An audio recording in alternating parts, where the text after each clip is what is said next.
Oh là là là là là là. C'est formidable. La saga Le Cornu continue et c'est parti pour durer un moment apparemment. Puisque vers 22 h, Manu s'est enfin décidé à nommer un Premier ministre. Et bah du coup, c'est retombé sur notre brave Seb. Pas de chance. Ah voilà, c'est du grand art, hein. Vraiment, Manu, mais qu'est-ce qui t'arrive? Mais là, franchement, je sais pas trop quoi vous dire. Je ne l'explique pas, ce choix. Bon, il avait sûrement pas très envie d'avoir un Premier ministre de gauche, ça je le comprends. Mais il est tellement abandonné par les anciens macronistes, du coup, qu'il avait pas le choix que de renommer le Cornu. Bon, les macronistes sont des opportunistes. Qui quittent le navire, c'est pas une surprise. Mais qu'il en reste si peu qu'il ait pas le choix de choisir le Cornu, ça me paraît quand même énorme. Non, honnêtement, je sais pas du tout ce qui nous cuisine Macron. Mais donc, apparemment, Macron lui aurait donné carte blanche, ce qui implique d'ailleurs que pour sa première nomination, Macron avait son mot à dire. Mais j'ai pas l'impression que ça vous donne, moi de mon côté, ça transpire le désespoir, cette décision. Parce qu'il a évidemment pas envie de démissionner. Il a aucun intérêt à dissoudre parce qu'il perdrait encore des sièges.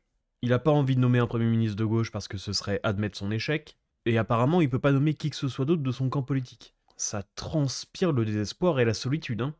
Mais bref, que nous dit le premier intéressé pour son grand retour que je n'attendais pas particulièrement?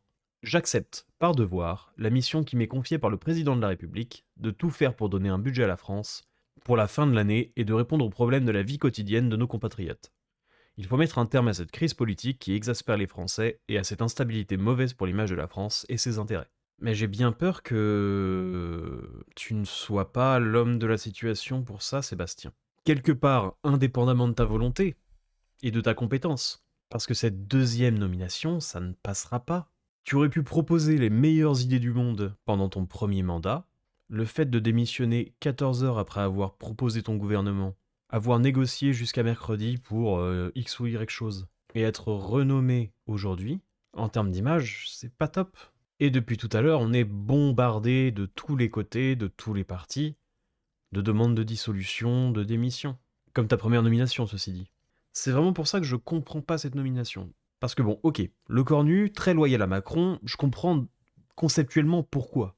Mais en termes d'image, c'est inexplicable. Pour Macron, ça ressemble vraiment à un dictateur en fin de vie qui veut pas lâcher le pouvoir. Bref, comme je l'ai dit, cela ne pourra se faire qu'à certaines conditions en tirant les conclusions qui s'imposent des dernières semaines. Tous les dossiers évoqués pendant les consultations menées ces derniers jours seront ouverts au débat parlementaire, les députés et les sénateurs pourront assumer leurs responsabilités, et les débats devront aller jusqu'au bout.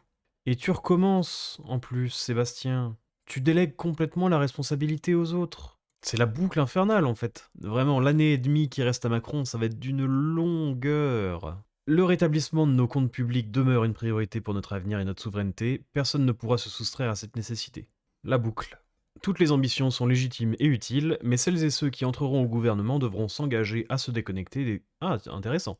À se déconnecter des ambitions présidentielles pour 2027. Alors là, ce qu'il faudrait faire, c'est créer un maximum de ministères d'emploi fictifs et envoyer l'intégralité de la classe politique dans le gouvernement. Là, on sera bien là. La nouvelle équipe gouvernementale devra incarner le renouvellement et la diversité des compétences. On parle de politiciens de carrière, donc ça va être dur d'en trouver.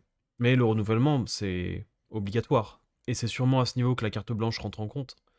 Parce que la dernière proposition de gouvernement était ridicule, un copier-coller du gouvernement Bayrou avec quelques noms qui changent, et s'il veut avoir une chance de ne pas se faire censurer, il a juste pas le choix. Je ferai tout pour réussir cette mission, ok. Non, bah ça ne m'inspire rien de particulier, donc par extension rien de très bien, rien de très mauvais non plus. Je sais juste pas du tout à quoi m'attendre. Mais si ça doit ressembler aux quelques propositions de budget que Seb avait fait avant de partir, je pense que ça ne devrait pas m'inspirer grand chose de bon d'ici quelques jours. Comme pour la démission, j'ai pris la réaction de David Lisnard parmi toutes les autres. Emmanuel Macron nomme Sébastien Lecornu car il ne peut se nommer lui-même. Tout cela est à la fois grotesque et dangereux. Dangereux, je sais même pas, mais grotesque, ça c'est sûr. La provocation de trop. Le chef de l'État joue à un jeu antidémocratique très périlleux pour notre pays qu'il a lui-même déclassé à tous les niveaux. Il refuse une réalité qu'il est le seul à ne pouvoir regarder en face. Il est impensable de prendre part à cette pantalonnade. L'urgence est de reconstruire une alternative forte et crédible, maintenant. On le fera avec Nouvelle Énergie. Je crois qu'on est tous plus ou moins tombés de notre siège en même temps quand l'annonce est tombée. Même David ne tente pas de donner une raison à ce qui se passe. Il ne fait qu'observer. Tout à l'heure, quelques minutes d'ailleurs avant l'annonce, je me suis permis une petite blague avec notre cher François. C'est l'heure du grand retour que personne n'attend. Mais là, oui, cette nomination, c'est politiquement très idiot, parce que l'image envoyée est catastrophique. Je suis bouche bée. Après avoir rigolé pendant une petite dizaine de minutes, là je ne sais pas quoi dire.